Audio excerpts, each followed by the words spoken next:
El síndrome podotroclear, podotroclitis, podotrocleosis, enfermedad navicular, son todos sinónimos que hacen referencia a una situación que es la claudicación crónica asociada a las lesiones de la tróclea del pie, donde la palabra clave acá es crónica, es una claudicación insidiosa y persistente en el tiempo. Entonces, cuando hablamos de síndrome podotroclear, tenemos que hablar de una claudicación que tiene tiempo de evolución. ¿Dónde está la tróclea del pie? Está totalmente incluida dentro del estuche córneo y está conformada por el hueso navicular, el tendón del flexor digital profundo, el cual se inserta en la cresta semilunar de la tercera falange, el hueso navicular con una superficie articular que va a articular con la segunda falange, una superficie articular que articula con la tercera falange y lo que llamamos la superficie flexora, formada por fibrocartílago o escudo distal, que va a estar apoyada con el tendón del flexor digital profundo. Entre estas dos estructuras se encuentra la bolsa podotroclear, que sabemos que es una estructura sinovial que facilita el deslizamiento y ayuda a la amortiguación en el momento que haya presión del tendón sobre esta superficie flexora del hueso navicular. Y por último, este hueso está sostenido por el ligamento impar, que lo une a la tercera falange en la superficie rugosa que está inmediatamente por palmar de la cresta semilunar, y el ligamento colateral del navicular, que acá solamente vemos la porción sagital, pero recordemos que se une a la primera falange inmediatamente por dorsal de los ligamentos colaterales de la articulación interfalangiana proximal. Ahora bien, cuando hablamos de la tróclea del pie siempre imaginamos este corte anatómico, que es el clásico que vemos en los libros. Ahora bien, a mí me gusta ver esta imagen, para ver la gran extensión que tiene la tróclea del pie. La tróclea del pie va a ocupar el tercio central del casco y su proyección anatómica está más o menos 1 centímetro por debajo de la banda coronaria o 1,5 centímetros en relación al tercio central de la ranilla. Como vemos, hacia dorsal nos encontramos la segunda y tercera falange y hacia palmar tenemos el aparato fibroelástico. En el centro está la tróclea. Entonces, está conformada por el hueso navicular, un hueso muy extenso que ocupa, como veíamos, prácticamente todo el ancho del casco. El tendón del flexor digital profundo, que acá tiene una característica muy importante, que deja de ser una estructura cilíndrica como uno se imagina este tendón en la región del metapodio, y pasa a ser una estructura plana formada por dos lóbulos, un lóbulo lateral y un lóbulo medial, separados por un surco central. También tenemos el ligamento colateral del hueso navicular, que es un ligamento fuerte que lo une y sostiene hacia proximal, y acá tenemos los recesos de la bolsa podotroclear. Bien, para poder entender esta enfermedad tenemos que recordar cómo es la biomecánica del apoyo. Cuando el pie del caballo está en apoyo, ocurre que se llama sostén, etapa de sostén. Hay 3 tiempos. Un primer tiempo, que es el tiempo de amortiguación, cuando el pie del caballo toma contacto con el piso, donde las fuerzas actuantes son básicamente horizontales y no verticales. Este tiempo de amortiguación ocurre en todos los mecanismos de amortiguación y retorno venoso que describimos cuando hablamos de la fisiología del casco en la clase de fracturas de uña. Luego, el miembro carga el peso y se encuentra perpendicular al plano horizontal, al cual llamamos tiempo de sostén propiamente dicho, donde las máximas fuerzas son verticales. Tenemos el peso del caballo desde arriba, la contrarreacción del piso desde abajo, y la variante va a ser la aceleración de la gravedad dado por la velocidad que desarrolla el caballo. Y finalmente vamos a tener el tiempo de amortiguación. En este momento, que lo que ocurre, la masa corporal pasa por delante del miembro en apoyo y vuelve a ver las fuerzas verticales disminuyen, y vamos a tener que el talón va a tender a separarse del piso, momento en que comenzará la fase de elevación. Ahora, ¿qué es lo que va a ocurrir en estas situaciones? En el sostén propiamente dicho, lo que vamos a tener es la flexión de las articulaciones interfalángicas y la extensión de la articulación metacarpofalangiana. Esto va a generar, fíjense, las superficies articulares de la articulación interfalangiana distal, un máximo contacto de los cóndilos de la segunda falange con la superficie articular de la tercera y prácticamente no hay contacto con la superficie articular del hueso navicular. Entonces, la superficie articular del navicular prácticamente no tiene contacto con los cóndilos de la segunda. Ahora bien, con respecto a los tejidos blandos, ¿qué va a ocurrir? Tenemos la máxima tensión del ligamento suspensorio de los sesamoideos, de los ligamentos sesamoideos oblicuos y de las ramas extensoras del ligamento suspensorio con la extensión o con la máxima tensión del extensor digital común para estabilizar, no solamente para disminuir la extensión o limitar la extensión del nudo, sino para estabilizar las articulaciones interfalangianas en su flexión. Por otro lado, tenemos con respecto a los tejidos blandos palmares una mínima presión del tendón del flexor digital profundo sobre el hueso navicular y los ligamentos que lo sostienen, es decir, el impar y los colaterales, se encuentran relajados, ¿sí? Tenemos una mínima tensión de estos ligamentos. Acá tenemos cómo sería la imagen radiológica. Ahora, en la propulsión, cuando la masa corporal pasó por delante del miembro en apoyo, ¿qué va a ocurrir? Ocurre exactamente todo el mecanismo inverso. Vamos a tener extensión de las articulaciones interfalangianas, tanto proximal como distal, sobre todo la distal. Va a haber gran contacto de los cóndilos de la segunda falange con la superficie articular del hueso navicular. Vamos a tener la máxima tensión de los ligamentos que sostienen al navicular, tanto el impar como el colateral. Y vamos a tener la máxima tensión del tendón del flexor profundo por la verticalización de la cuartilla, generando una gran presión sobre la superficie flexora del hueso navicular. Por lo tanto, es el momento donde hay más presión generada sobre la bolsa podotroclear porque está interpuesta entre estas dos estructuras. De lo que acabamos de nombrar, ¿sí? Bueno, tenemos la mínima tensión del aparato de sostén del nudo. Ligamento suspensorio del sesamoideo, ligamento sesamoideo oblicuo y tendón extensor digital común. Como decíamos, de lo que acabamos de analizar, va a surgir lo siguiente, que en el sostén propiamente dicho vamos a tener la máxima demanda biomecánica de la articulación interfalángica distal. ¿Por qué? Porque están relajadas las estructuras de la tróclea y hay mucha presión de la segunda falange sobre la superficie articular de la tercera. Mientras que en la propulsión ocurre exactamente lo contrario, vamos a tener la máxima demanda biomecánica de la tróclea del pie. ¿Por qué? Porque tenemos presión de la segunda falange sobre la superficie articular del hueso navicular, tensión del tendón del flexor digital profundo sobre el hueso navicular y la bolsa podotroclear y tensión del aparato de sostén del navicular, es decir, el ligamento colateral y el ligamento impar, por la verticalización de la cuartilla.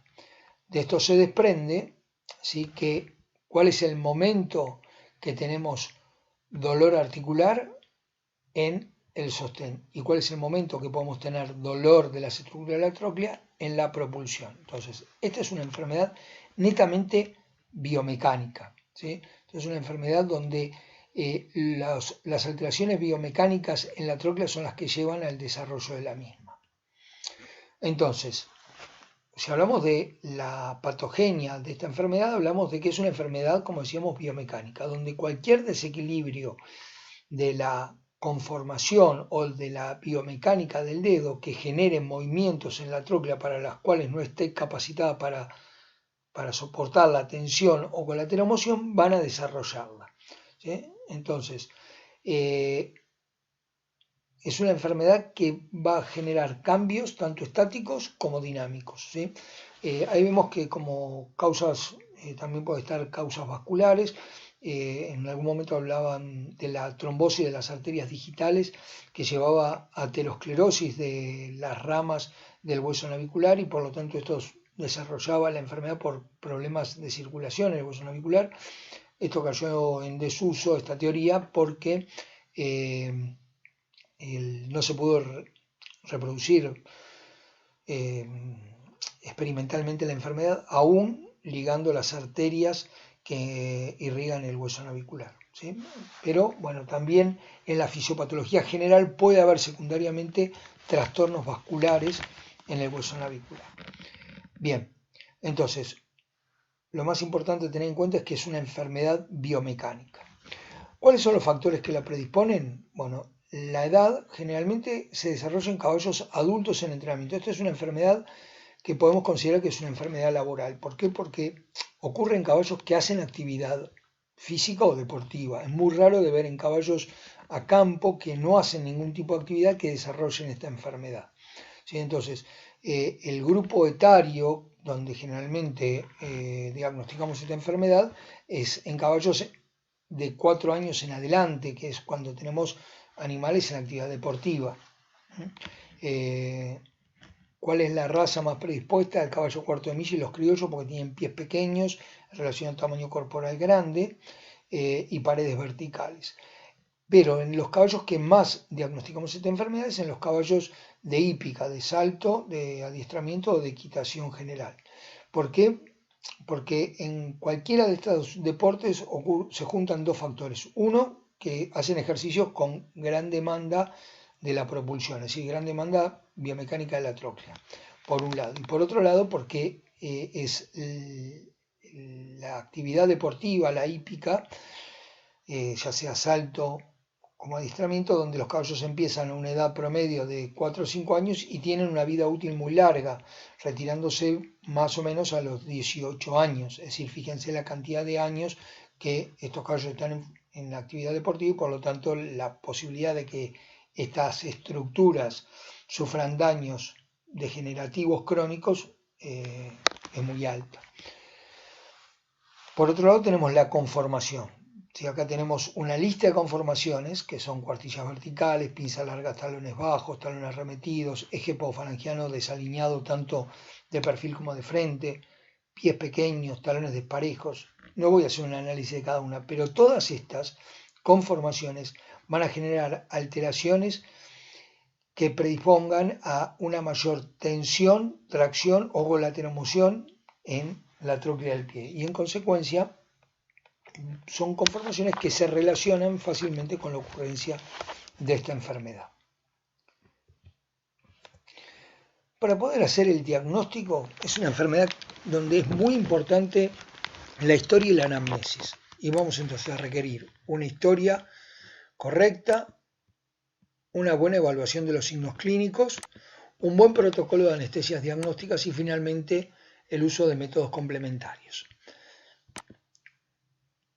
En la historia, que muchas veces se vincula con los motivos de consulta, vamos a tener primero caballos que disminuyen el rendimiento atlético. Como decimos, es una enfermedad crónica e insidiosa, es decir, que es de bajo grado inicialmente y por lo tanto, antes de que se manifieste una claudicación evidente, el caballo puede tener molestias que generen una disminución de su rendimiento deportivo. También,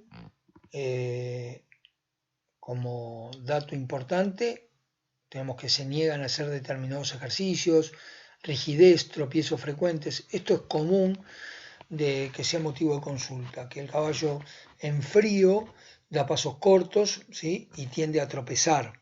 Esto es un dato no menor a tener en cuenta en la anamnesis o muchas veces como motivo de consulta. También problemas de conducción y dificultad para hacer determinados ejercicios. Y es muy común en los caballos de salto que le digan que el caballo se niega a saltar o se enoja en la recepción. ¿Y esto por qué es? Porque fíjense, en la recepción el caballo se recibe sobre los miembros anteriores y antes de apoyar los posteriores, toda su masa corporal pasa por delante de los miembros torácicos en apoyo y por lo tanto entra en una situación de propulsión con mucha carga de peso. Entonces es una situación que al caballo le resulta muy incómodo Y pueden ocurrir dos cosas. O que el caballo, cuando se recibe, es decir, cuando toma contacto con el suelo después del salto, se enoje porque le duele, o que literalmente no quiera saltar porque sabe que del otro lado del obstáculo se va a encontrar con una situación dolorosa. Entonces, por eso es que es bastante frecuente que el motivo de consulta sea este, que el caballo se niega a saltar o cuando se recibe se enoja. O también que siempre se reciba a la misma mano. ¿Sí? Como ven, primero apoya un miembro y después el otro. Entonces, no se recibe con los dos miembros a la misma altura. Entonces, si trata de no recibirse con el miembro más dolorido. También haciendo referencia a dificultad para hacer determinados ejercicios, por ejemplo en los caballos de adiestramiento, en el trote alargado, la propulsión es muy duradera, es decir, el trote cuanto más largo tenga que ser la brazada, más tiempo de propulsión tiene que tener el miembro en apoyo. Entonces, estos caballos tienden a tener la tendencia a no aguantar el trote alargado y ponerse al galope. ¿Por qué? Porque les resulta más fácil galopar que mantener ese trote alargado. Eso es otro dato de anamnesis importante. Y este último punto me parece muy interesante. La claudicación aparece luego de un reposo prolongado o de un cambio de manejo. Es frecuente que los caballos, por alguna razón, salgan de la actividad por unos días, porque tuvieron un cólico o están convalecientes de una enfermedad infecciosa, lo que sea, y el caballo vuelve a la actividad y empieza a tener problemas de claudicación o de pasos cortos y tropiezos, o se niega a saltar, y uno tiende a pensar, o el jinete tiende a pensar, de que tendría que ser al revés, que si el caballo estuvo de reposo 10 días, tendría que volver en mejores condiciones, por lo menos de su aparato locomotor, y es todo lo contrario, empeoran. ¿Por qué? Porque este caballo, bien o mal, como es una claudicación crónica, está acostumbrado a trabajar cotidianamente con este dolor basal. Cuando estuvo 10 días de reposo y se enfrenta de nuevo al ejercicio, los dolores aparecen de golpe y por eso los signos clínicos son mucho más evidentes. También ocurre a veces con los cambios de herrador.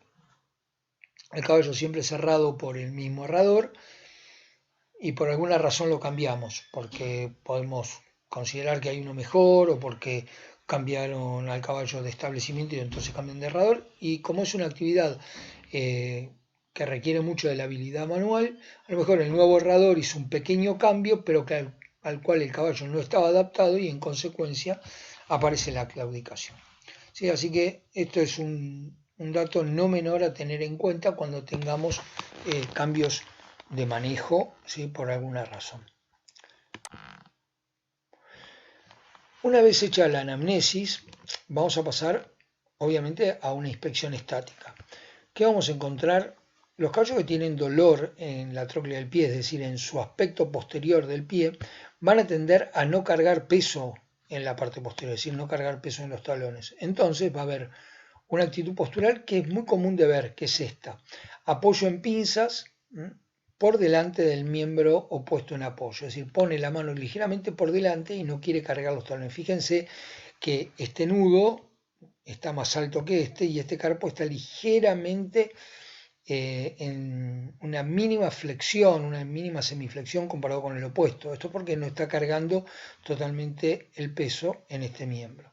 Y como esta enfermedad generalmente es bilateral y asimétrica, el caballo, después de un rato que está cargando peso en una mano, adopta la misma actitud antiálgica en el miembro contrario.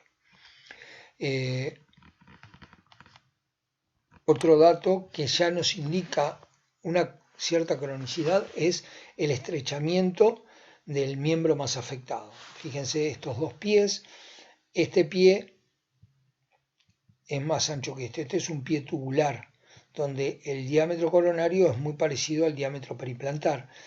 ¿Qué es lo que ocurre? Como bien vimos en la clase de fractura de uña, el casco es una estructura viscoelástica que responde a las presiones. Si el caballo no quiere cargar peso en su aspecto posterior, ¿qué va a ocurrir? El casco va a tener menos presión y por lo tanto tiende a estrecharse. Entonces, una de las causas más comunes de estrechamiento del pie en caballos de edad promedio es precisamente el dolor en el área del hueso navicular. ¿Por qué? Porque no quieren cargar peso en sus talones. Otro dato también que nos está indicando cronicidad es que de la misma manera que se atrofia el pie, se atrofian las masas musculares proximales, sobre todo los músculos del brazo tienden a tener menos volumen que del miembro contralateral, precisamente por una menor carga de peso. Así que esto es importante a observar cuando hagamos la inspección estática. En la inspección dinámica, si ya con el caballo en movimiento, vamos a tener que evaluarlo al paso, al trote, en piso duro y en piso blando. Cuando lo vemos al caballo caminar, vamos a ver que da pasos cortos, donde la altura del vuelo es baja y sobre todo hay un acortamiento de la fase posterior del paso, es decir, un acortamiento de la propulsión. Como dijimos, es una enfermedad que genera dolor en la fase de propulsión. Entonces, ¿qué va a hacer el animal? Como le duele la propulsión, va a querer elevar rápido ese miembro porque le duele. La única posibilidad que tiene de elevar el miembro dolorido es bajando rápido el miembro opuesto que está en el aire. Y así es como se generan pasos cortos. Acorta la propulsión del miembro dolorido y acorta la protracción del miembro opuesto. Eso va a generar pasos cortos y el mecanismo por el cual se producen los tropiezos es que, como la enfermedad es bilateral y asimétrica, el jinete ve que el caballo da pasos cortos, lo estimula para que camine más rápido. El caballo, en vez de aumentar el largo de la brazada, porque cuanto más larga sea la brazada, más tiempo va a tener que tener el miembro en propulsión y más le va a doler, entonces aumenta la frecuencia del paso, es decir, da un mayor número de pasos, ¿sí? Da pasos más cortos en el mismo tiempo. Entonces, los pasos cortos a mayor velocidad van a traer como consecuencia la tendencia a tropezar. La claudicación al trote es de grado variable, aumenta más en suelo duro y a mano correspondiente, es decir, en suelo duro con el miembro más afectado hacia el interior del círculo tiende a manifestar más la claudicación y es variable, pues una claudicación de grado 1 a grado 2, incluso grado 3. Y eventualmente la claudicación se pone de manifiesto con el jinete. Pasa muchas veces que el caballo pareciera no tener claudicación y cuando lo monta el jinete, ¿sí? Aparece la claudicación. ¿Por qué es esto? Porque recordemos que, esto lo vimos en la clase de dorso y lomo, el jinete, por muy buen jinete que sea, con la montura más ergonométrica, el 90% del peso del jinete se carga en los miembros anteriores. Entonces tenemos una sobrecarga de peso en los miembros anteriores y esto puede hacer que esa tróclea, que sin jinete esté tolerante, con el peso del jinete ya deje de tolerar y aparezca la claudicación. Una vez hecha la inspección estática y dinámica, vamos a pasar a hacer las maniobras semiológicas que van a exacerbar dolor en la tróclea del pie. Como no podemos hacer una palpación a punta de dedo, haremos una palpación del área de la tróclea con la pinza dental. Acá tenemos las tres maniobras clásicas para evaluar la tróclea del pie. Esta maniobra, que es poner la rama de la pinza más o menos 1,5 centímetros por debajo de la corona en relación al tercio de la ranilla, de una pared a otra, ¿sí? Y hacer presión constante. No hay que bombear la pinza dental, sino hacer una presión constante de 10 segundos para ver si realmente hay sensibilidad en el área podotroclear. Otra maniobra es poner una rama en el mismo lugar que dijimos, por debajo de la banda coronaria en el tercio central de la ranilla y la otra en la laguna contralateral. Y la otra es una rama en la laguna central de la ranilla y otra en el centro de la muralla. Si nosotros imaginamos la proyección de las ramas de la pinza dental, claramente vemos que tanto esta maniobra como esta evalúan el hueso navicular, pero esta maniobra no evalúa el hueso navicular. La proyección de estas ramas lo que va a estar evaluando es la inserción del tendón del flexor digital profundo en la cresta semilunar. Por lo tanto, es una evaluación de tróclea, pero no del hueso navicular. Cuando esta maniobra es positiva, es bastante orientativa, tendinopatía del flexor digital profundo, muchas veces una entesopatía, es decir, la inserción del tendón en la cresta semilunar. Importante recalcar que el 50% de los caballos con dolor de tróclea del pie son negativos a las maniobras con la pinza de tentar. Otras maniobras para exacerbar el dolor de la tróclea y por lo tanto poner más en manifiesto la claudicación son la prueba de la cuña o prueba de la tabla. La prueba de la cuña de Klunwitz es una prueba clásica que es hacer parar al caballo en una cuña de 45 grados, pero generalmente no la toleran los caballos. Entonces es preferible usar la prueba de la plancha o prueba de la tabla, que es se pone una tabla, se hace pisar el caballo ahí, se va elevando de la otra punta de la tabla hasta dar una angulación constante, a ver cuál es la tolerancia que tiene. Si llegamos a una posición como esta, que estamos generando una hiperextensión de la articulación interfalángica distal. La hiperextensión de la interfalángica distal es sinónimo de generar una situación de propulsión artificial, es decir, una propulsión en estación. Hay mucha tensión del tendón del flexor digital profundo y por lo tanto presión sobre el hueso navicular y la bolsa que está interpuesta. Si el caballo lo tolera, se lo mantiene así entre 45 segundos y un minuto y luego se lo saca al trote a ver si la claudicación se exacerba. Y la otra maniobra, que no es patognomónica de tróclea, pero que puede ayudar, es la flexión forzada de la articulación interfalángica distal. Es tratar de flexionar la articulación interfalángica distal tratando de no flexionar mucho la articulación metacarpofalangiana.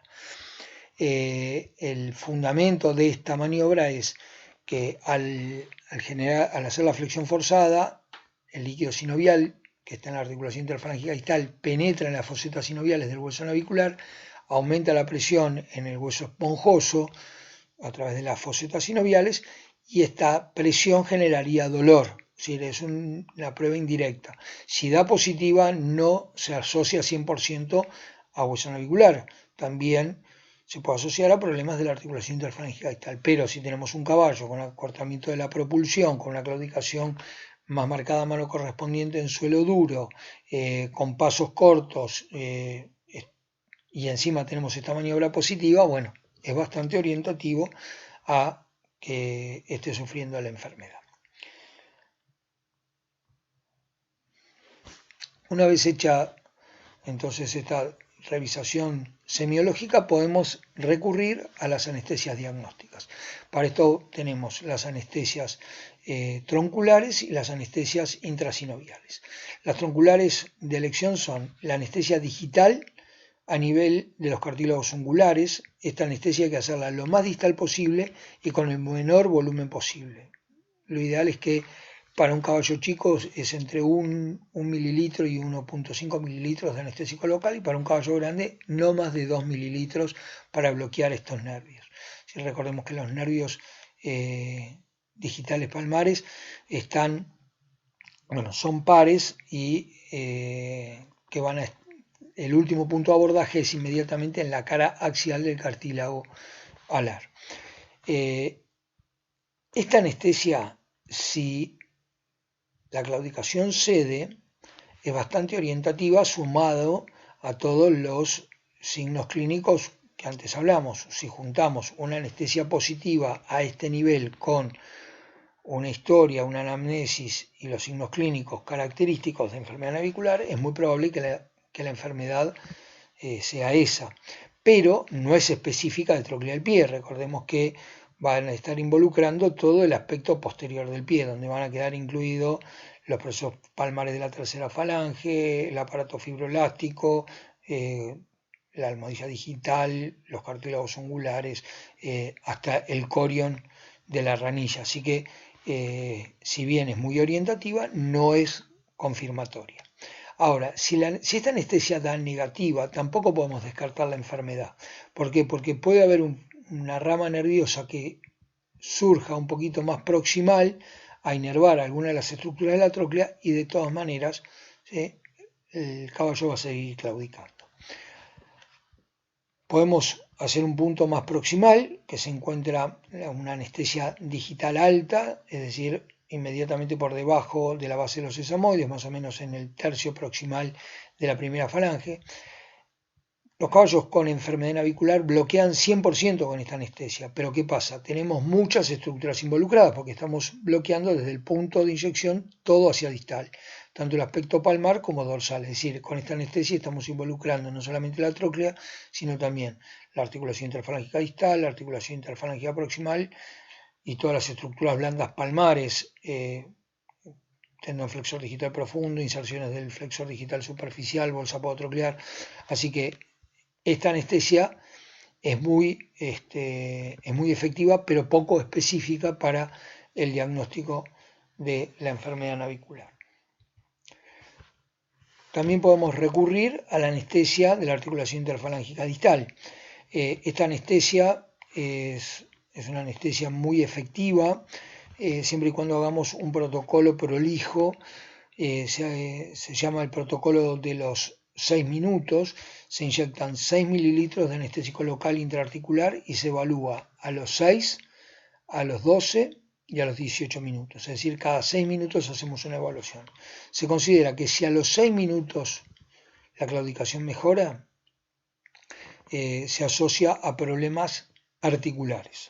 Si la claudicación mejora entre los 6 y los 12 minutos, hablamos de, o se supone, de problemas paraarticulares cercanos, donde quedarían incluidos los ligamentos colaterales de la articulación interfalángica distal, el hueso navicular, la bolsa podotroclear y la inserción del tendón del flexor digital profundo.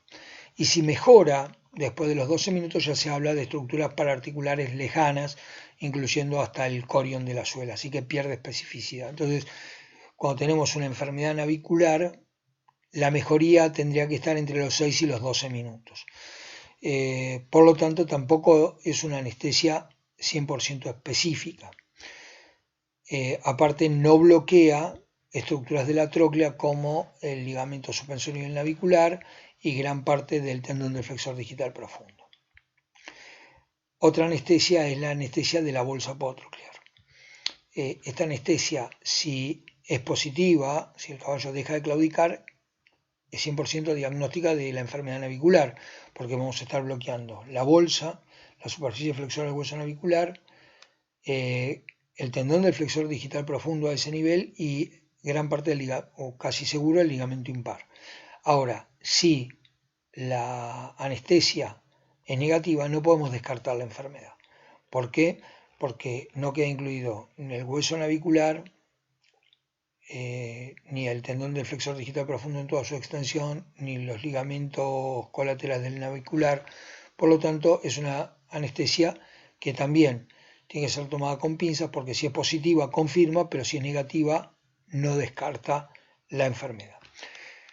Como vimos, todas las anestesias son muy orientativas a confirmar el diagnóstico, siempre y cuando que tengamos los signos clínicos y una historia que avale, pero ninguna, salvo la anestesia intrabursal, pueden confirmar la enfermedad. Los métodos complementarios que vamos a usar para el diagnóstico van a ser, primero, el radiológico. Obviamente el método radiológico va a permitirnos visualizar los huesos y tener una información indirecta sobre los tejidos blandos. Las tres incidencias clásicas son la lateromedial, para evaluar el hueso navicular, ¿sí?, y la articulación interfalángica distal, la dorso proximal palmaro-distal oblicua, vulgarmente conocida como frente navicular. El hueso navicular es este, donde básicamente vamos a prestar atención a su borde distal, que es este, el borde proximal, que es este, y los extremos. Y la incidencia que normalmente llamamos skyline, que es la pálmaro proximal, pálmaro distal oblicua, donde este es el hueso navicular y donde vamos a prestar sobre todo atención a esta, que es la superficie flexora del hueso navicular, a esta, que es la superficie articular con la segunda falange, y esto, que es el hueso esponjoso, ¿sí? Esto que vemos acá son las fosetas sinoviales, que están tapizadas por membrana sinovial y por donde entra el líquido sinovial, obviamente contenido por la membrana. es importante tener en cuenta que el grado de claudicación se correlaciona muy poco con los cambios radiológicos. Podemos tener una claudicación evidente sin cambios radiológicos o cambios radiológicos evidentes sin una claudicación significativa. Y por otro lado, ¿sí?, que la ausencia de cambios radiológicos no descarta la enfermedad, básicamente y claramente porque hay un montón de tejidos blandos que se encuentran asociados y no necesariamente tenemos que tener cambios óseos evidentes radiológicamente, porque puede haber cambios óseos que todavía no son significativos a nivel radiológico. Entonces, el estudio radiológico, por lo menos en nuestro medio, siempre tiene que ser acompañado por el estudio ecográfico. Yo podría poner un montón de placas radiográficas, pero me parece que un preparado es mucho más evidente. Fíjense, de este lado tenemos un hueso navicular normal y de este lado tenemos todas patologías. Acá vemos una entesopatía del ligamento colateral, acá tenemos una avulsión o un fragmento del borde distal, tenemos entesopatías de la parte sagital del ligamento colateral. En este vemos un quiste óseo, estas son las fosetas sinoviales normales, ¿sí? Esta es la carilla articular con la tercera falange y por debajo están las fosetas sinoviales, este es un quiste óseo, y esto es algo que ya es muy deleterio, que es la degradación de la superficie flexora del hueso navicular. Cuando vemos esto en una placa radiográfica quiere decir que se ha perdido la funcionalidad de la bolsa y está adherido el tendón del flexor digital profundo con el hueso navicular. Normalmente tiene que ser así, una superficie lisa cubierta por fibrocartílago, que es el escudo distal. Cuando vemos esta erosión de la superficie flexora, obviamente es patognomónico de adherencias. Acá vemos entesofitos, ¿sí?, y acá una foseta ectópica, ¿sí? Todos estos son cambios patológicos. Ecográficamente podemos tener mucha información, ¿sí? Tenemos dos abordajes, un abordaje con el transductor microconvexo a través de la fosa de Genot, donde vamos a básicamente ver estas dos imágenes. Esto es el tendón del flexor digital profundo, acá ya no se ve porque cambia de dirección, ¿sí? Acá vemos el hueso navicular, que es esta zona, y esto que vemos acá es el receso sinovial de la articulación interfalángica distal, y acá está la bolsa podotroclear, es esta parte negra que vemos acá, en corte longitudinal. En corte transversal vemos, esto es el tendón del flexor digital profundo, ¿sí?, y esto es el receso de la bolsa podotroclear, que como está haciendo presión el tendón del flexor digital profundo sobre el hueso navicular, vamos a ver que se distiende lateral y medialmente. Y otro abordaje es a través de la fosa de Genot, que vamos a ver esta imagen, ¿sí? Esto que vemos acá es la almohadilla digital, esta línea blanca es la tercera falange, esta línea blanca que vemos acá es el hueso navicular, por lo tanto esto que vemos acá es el tendón del flexor digital profundo, y estas fibras que vemos acá entre el navicular y la tercera falange es el ligamento impar. La ecografía nos aporta un montón de información de los tejidos blandos, pero lamentablemente está acotada. ¿Por qué? Porque, por ejemplo, en el abordaje por la fosa de Genot, la ventana acústica solamente está en el centro de la ranilla. Entonces, si tenemos una lesión a este nivel, la vamos a ver, pero si está parasagital, es decir, desplazada lateral o medialmente, no la vamos a poder ver.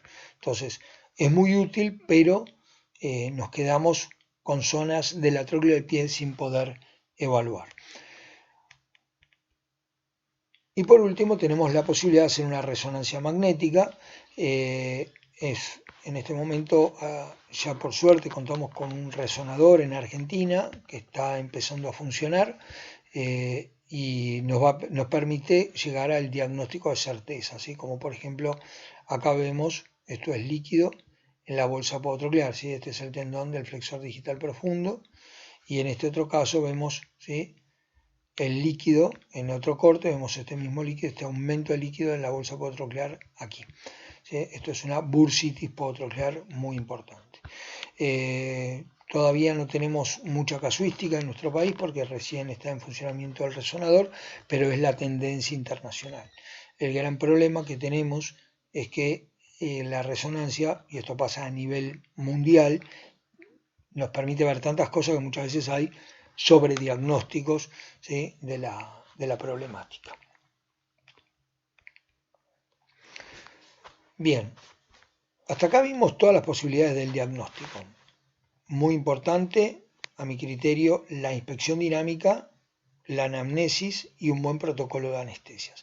¿Por qué? Porque si yo tengo un caballo que tiene un acortamiento de la propulsión, con pasos cortos, que claudica más en suelo duro, con una anestesia digital bien baja positiva y que no tenga imágenes radiológicas y ecográficas, que son las que yo cuento cotidianamente, que me apoyen en el diagnóstico, igual para mí tiene la enfermedad, porque es una enfermedad que se diagnostica clínicamente y es muy claro el diagnóstico cuando sabemos hacer una buena inspección. ¿Cómo lo vamos a tratar? Bueno, por un lado tenemos tratamientos con antiinflamatorios no esteroides para controlar el proceso inflamatorio y doloroso, fenilbutasona, bueno, como dice ahí, 4,4 miligramos kilo, 2 veces por día o una vez por día, puede ser oral, endovenosa, como quieran. Vasodilatadores y agentes riológicos como el clorhidrato isoxsuprine a 0,66 miligramos kilo, 2 veces por día durante 3 semanas y luego una vez por día por 3 semanas más. Este es un protocolo que se usó durante mucho tiempo, hoy ha caído un poco en desgracia el isoxsuprine, pero muchos veterinarios a través de la medicina basada en evidencia dicen que los caballos que le dan isoxsuprine mejoran comparativamente con aquellos que no se les da isoxsuprine. La realidad es que hay varios papers que dicen que la cantidad de isoxsuprine que llega a vasodilatar el pie es muy baja, ¿sí? Así que bueno, ha caído un poquito en desgracia el uso de isoxsuprine. Yo en lo particular no lo uso. También podemos usar condromoduladores como glucosaminoglicanos azufrados por vía intramuscular, ácido hialurónico por vía endovenosa, administración por vía oral de glucosamina con dinitinsulfato. Son todas, como sabemos, sustancias mejoradoras del metabolismo del colágeno y que pueden ayudar en parte. También, recurriendo a la medicina basada en evidencia, los propietarios dicen que los caballos que consumen estos productos por tiempo prolongado se mantienen más confortables que los que no son suministrados estos productos. Pero bueno, como vemos, por vía sistémica muchas alternativas no tenemos, ¿sí? Sí tenemos los recursos locales, ¿sí? Las infiltraciones intrasinoviales, ya sea de bolsa podotroclear o de articulación interfalángica distal, se hacen con ácido hialurónico combinado con corticoides de acción prolongada, metilprednisolona, acetato de triamcinolona y acetato de betametasona. En estas concentraciones yo lo que suelo usar es triamcinolona, más o menos 12 miligramos intraarticulares y 6 miligramos intrabursales, o bien la betametasona 6 miligramos intrabursales. Esto cada uno tiene su experiencia. Yo uso más que nada la triamcinolona intraarticular y la betametasona intrabursal. La triamcinolona intraarticular porque es la que menos daño del cartílago genera, y la betametasona intrabursal porque es la que tiene los cristales más chicos de la sal de depósito, es decir, del acetato. Siempre combinado con ácido hialurónico, 10 miligramos en cualquiera de las dos situaciones, tanto intraarticular como intrabursal. En el caso de que tenga cambios radiológicos evidentes, donde vea osteólisis del hueso navicular, se puede recurrir a la perfusión regional con tiludronato. El tiludronato, como sabemos, es un bifosfonato que inhibe la acción osteoclástica. De hecho, los trabajos iniciales se desarrollaron precisamente para enfermedad navicular y da muy buenos resultados siempre y cuando que tengamos el tratamiento adecuado, es decir, que el paciente califique para la uso del bifosfonato. Y actualmente tenemos el recurso de la terapia regenerativa, ya sea autóloga o heteróloga, con PRP y células madres, ¿sí? Sobre todo PRP intraarticular, intrabursal, intralesional en las tendinopatías del flexor profundo a nivel suprasesamoidiano o sesamoidiano, ¿sí? Todo esto va un poco en la experiencia de cada uno. No hay demasiados trabajos publicados en esto, incluso hay papers que hablan de la perfusión regional de células madres para enfermedad navicular, pero bueno, está todo en desarrollo. Por ahora, lo que sabemos es que es una enfermedad biomecánica y por lo tanto podemos recurrir a cualquier terapia médica, pero es fundamental el manejo ortopédico que le demos, ¿sí? Porque necesitamos minimizar las tensiones y tracciones de la tróclea para que tengamos éxito a largo plazo para que el caballo vuelva a la actividad deportiva. Entonces, ¿cuáles van a ser los objetivos que vamos a buscar con el tratamiento ortopédico? Disminuir las fuerzas que actúan sobre la tróclea. Y para esto tenemos que buscar dos cosas: favorecer el inicio del paso y brindar soporte a los talones, ¿sí? Para evitar la hiperextensión de la articulación interfalángica distal. Primero tenemos que trabajar sobre el desvasado. ¿Cuáles son los objetivos del desvasado? Rápidamente, porque no es el fin de esta clase, la parte técnica de la ortopedia, pero lo tienen que conocer. Es alinear el eje podofalangiano visto de perfil. Un caballo que tiene el eje podofalangiano quebrado a nivel de la banda coronaria está en una situación estática de extensión interfalángica distal. Un pie normal tiene que tener alineado el eje podofalangiano. Decimos que el eje podofalangiano está alineado cuando la línea de la cuartilla y el casco no sufren desviaciones a nivel de la banda coronaria, ni hacia atrás ni hacia adelante. Eso significa externamente que las tres falanges están en una posición neutral, es decir, hay un buen equilibrio de las fuerzas flexoras con las fuerzas extensoras.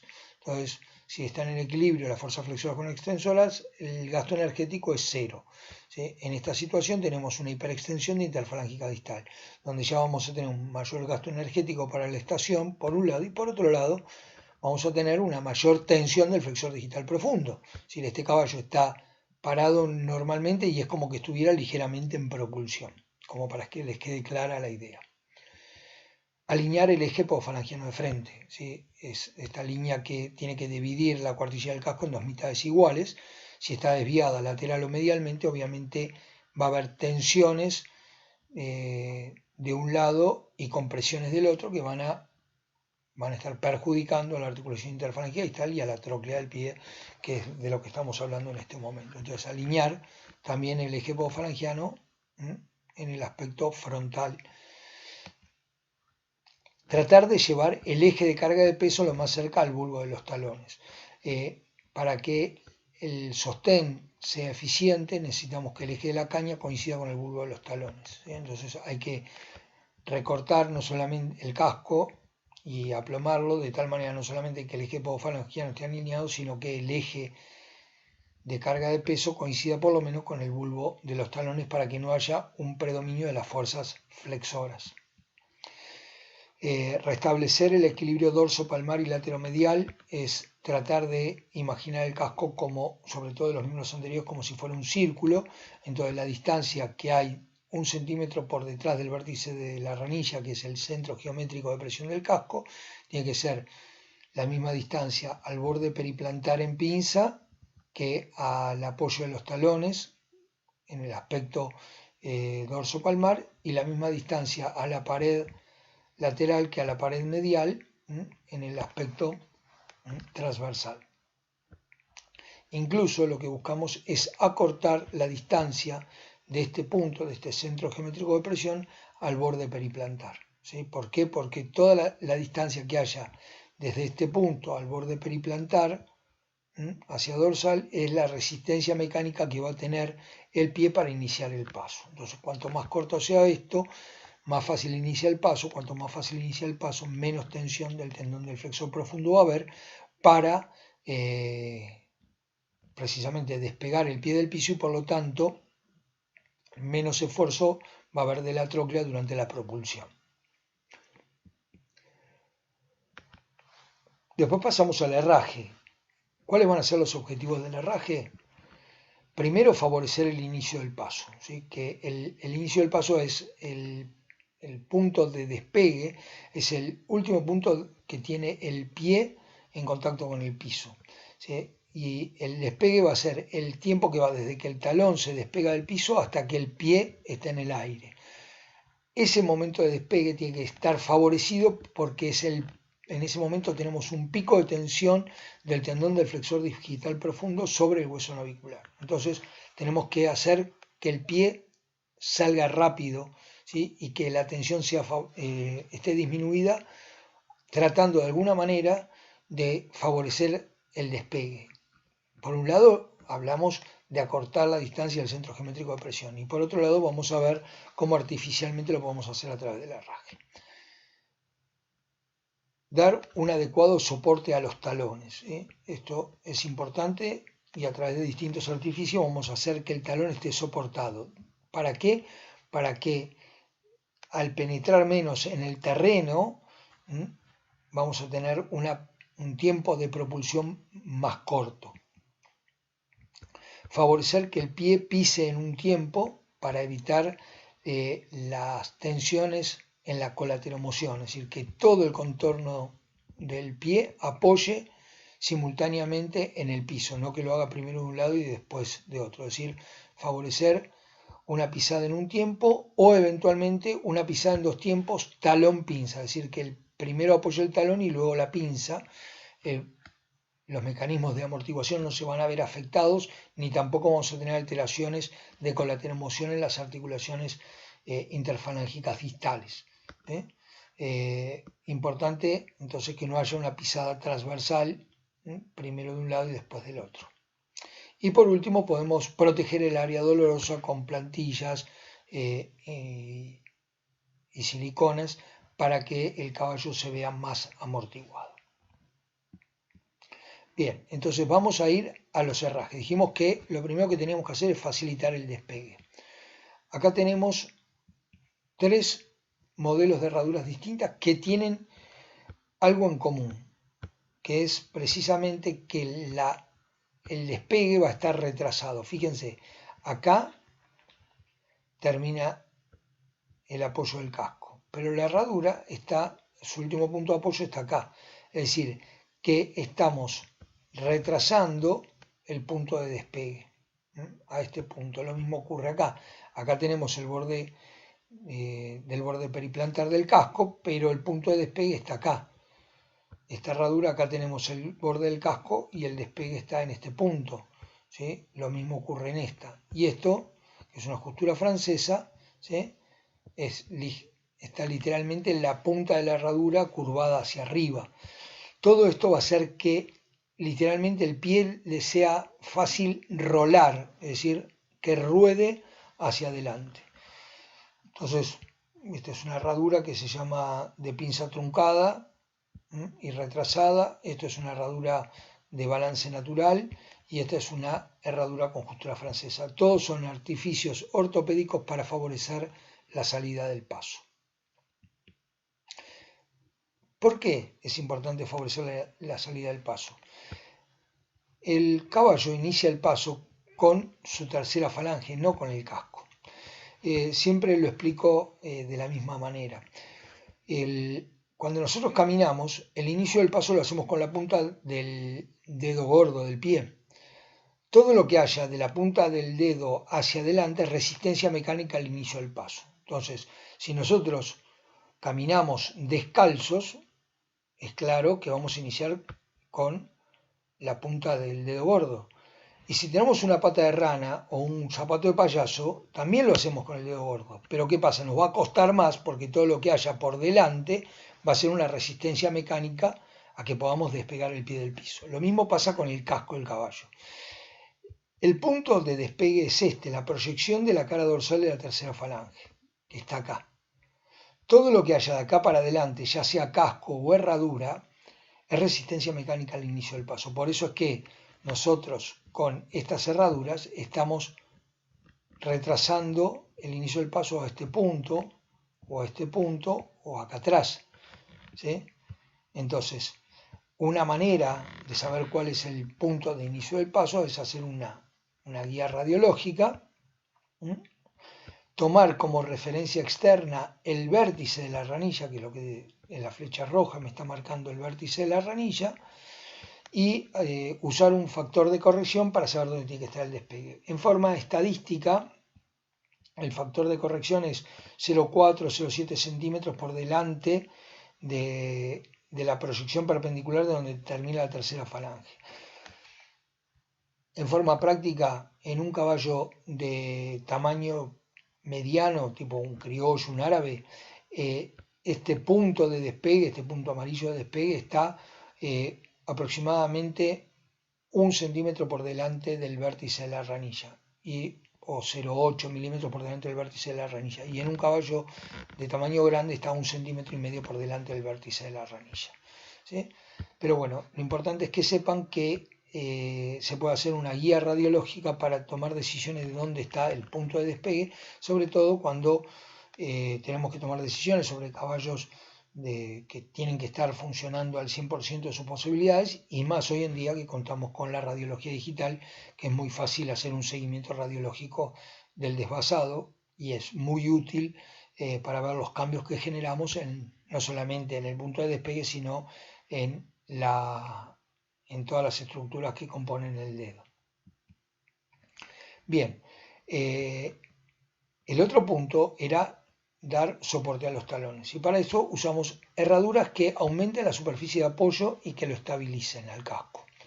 Y está indicado sobre todo para caballos de cuartillas largas, ¿sí? Caballos de talones bajos o de talones remetidos o colapsados, ¿sí? Como es este caso. Un talón remetido es aquel que los túbulos córneos del talón tienen 5 grados de diferencia con los túbulos córneos de la región de la pinza. Fíjense cómo esta línea negra, que son los túbulos córneos, la transparencia de túbulos córneos de la pared, está totalmente inclinada con respecto al ángulo dorsal, ¿sí? Esto es un pie de talones remetidos. Estos caballos van a tener o van a requerir un mayor apoyo caudal de su pie para que no colapsen los talones, ¿sí? Entonces se usan las herraduras de proyección caudal, como es esta, la herradura barra huevo. Ahí tenemos una de aluminio, y lo que hacen es, en terreno penetrable, al evitar la penetración del talón en el terreno, van a prevenir o van a disminuir la hiperextensión de la articulación interfalángica distal, y va a haber una menor rotación del pie en terrenos penetrables.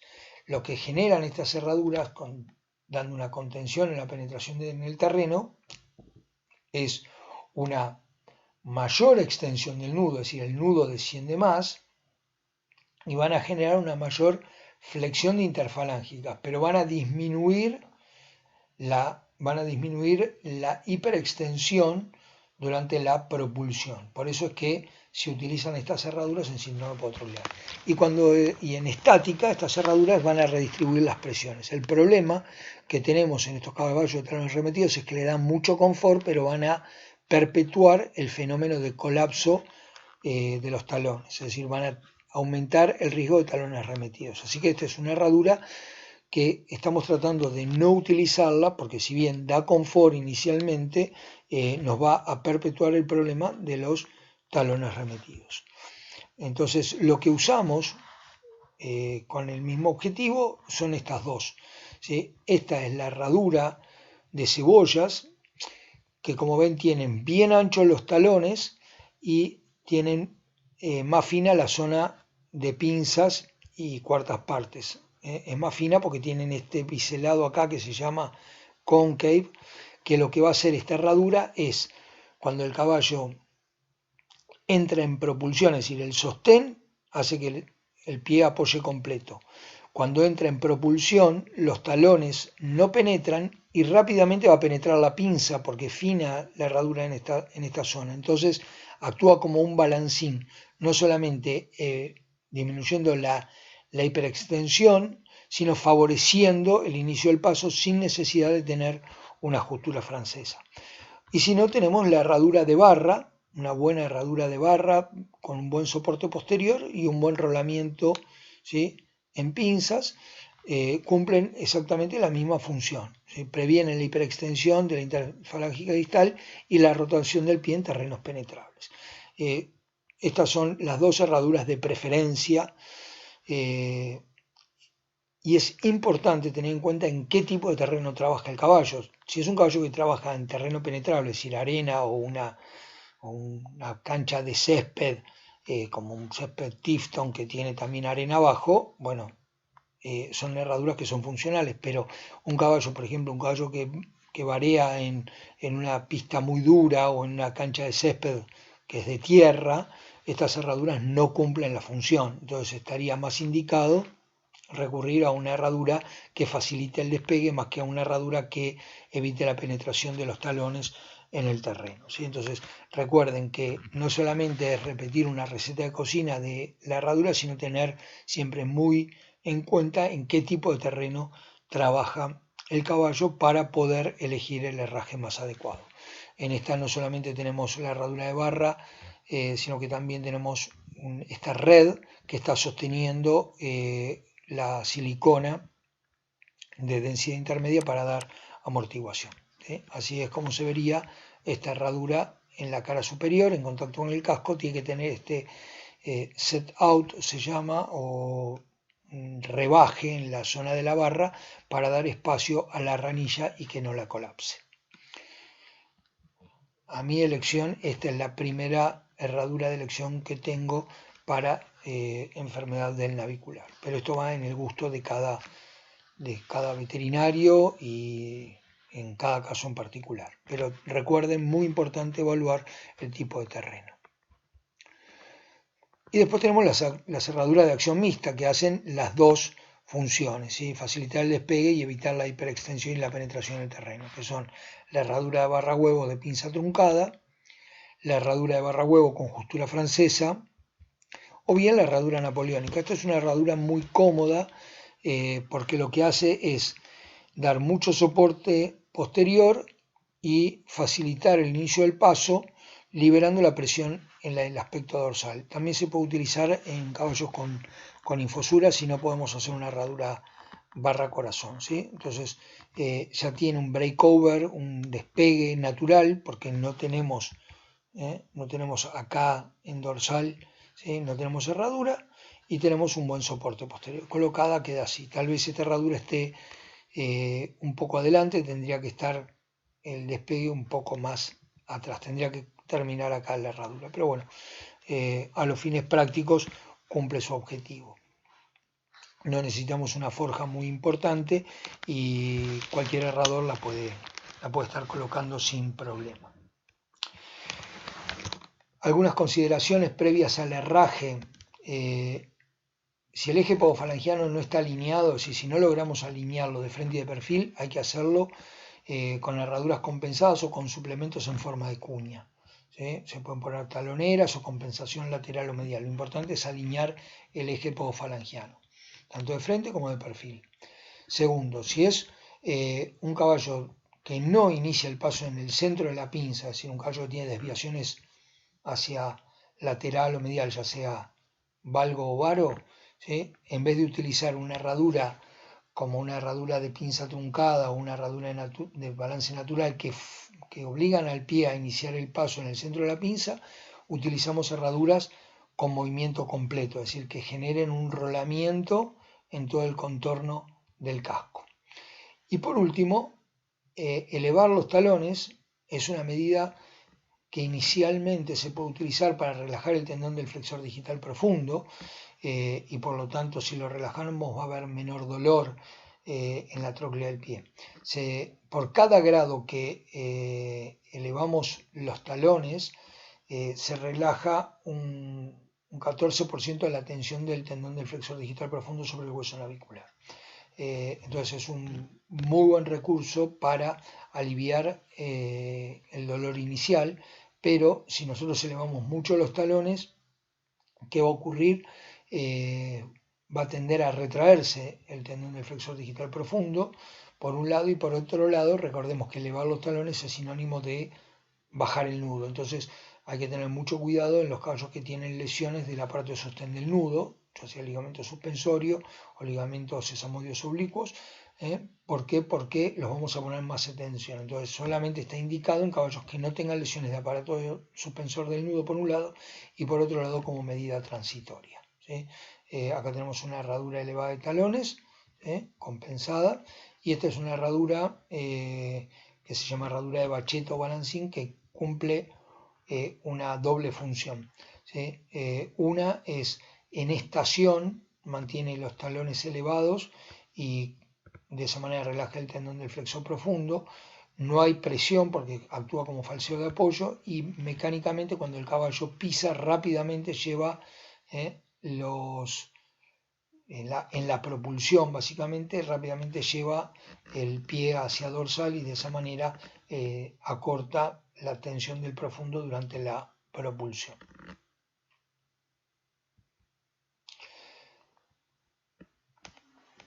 Entonces, para establecer el pronóstico de esta enfermedad tenemos que recordar lo siguiente. Primero tenemos que tener un correcto diagnóstico y saber cuál o cuáles de las estructuras de la tróclea son las afectadas, porque de eso va a depender, ¿sí?, nuestro tratamiento y nuestra ortopedia. Del tiempo de evolución de la enfermedad, los caballos que tienen más de un año de claudicación tienen un pronóstico mucho peor que aquellos que tienen menos de un año, y aquellos que tienen menos de 6 meses de claudicación tienen un pronóstico bastante favorable desde el punto de vista deportivo. Obviamente, cuanto más precoz sea el diagnóstico, mejor va a ser el pronóstico deportivo del caballo, ¿sí? También el pronóstico va a depender del adecuado tratamiento médico. Si nosotros tenemos un problema de tendón del flexor digital profundo y optamos como terapéutica bifosfonato, no vamos a tener éxito. Pero si tenemos un problema de osteólisis del hueso navicular, obviamente el uso de bifosfonato nos va a dar un éxito seguramente importante.